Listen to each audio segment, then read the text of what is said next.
ఇప్పుడు దేవాదాయ శాఖ భూమి అని ఎలా క్లెయిమ్ చేస్తారు?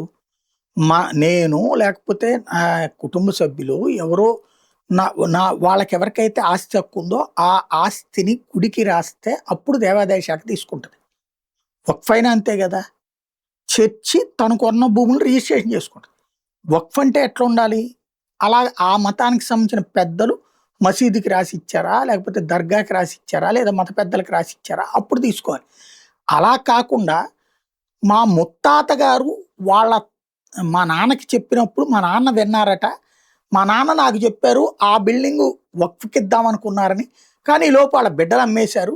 కానీ అది వక్ఫ్‌కిద్దామనుకున్నారు కాబట్టి అది వక్ఫ్‌కే చెందుతుందని ఎవరన్నా రాసిస్తే, ఆ భూమిని వక్ఫ్ కింద రాసి ఇచ్చేయడం అనేటువంటిది ఎలా చెల్లుతది? అది కాదని మనం క్లెయిమ్ చేస్తే వక్ఫ్ ట్రిబ్యునల్‌లో విచారించాలి. వక్ఫ్ ట్రిబ్యునల్‌లో ఉండేదంతా ముస్లింలే. బయట వాళ్ళే ఉండరు. అంటే వాళ్ళే లాక్కుంటారు. వాళ్ళే విచారిస్తారు. వాళ్ళే జడ్జిమెంట్ ఇస్తారు. వాళ్ళ మతాచారాల ప్రకారం అది కరెక్ట్ అంటారు. ఇదెక్కడ దుర్మార్గం?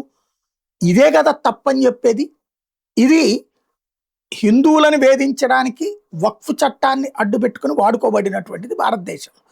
ఈ వక్ఫ్ చట్టం కింద మన్మోహన్ సింగ్ టైంలో ఢిల్లీలో 312 భవనాలు, ఆస్తులు, స్థలాలు తీసుకెళ్లి వక్ఫ్‌కి జమేస్తా మన్మోహన్ సంతకం పెట్టించింది కాంగ్రెస్ పార్టీ ఆ రోజున అన్నటువంటిది ఇప్పుడు తాజాగా బయటకు వచ్చిన అంశం.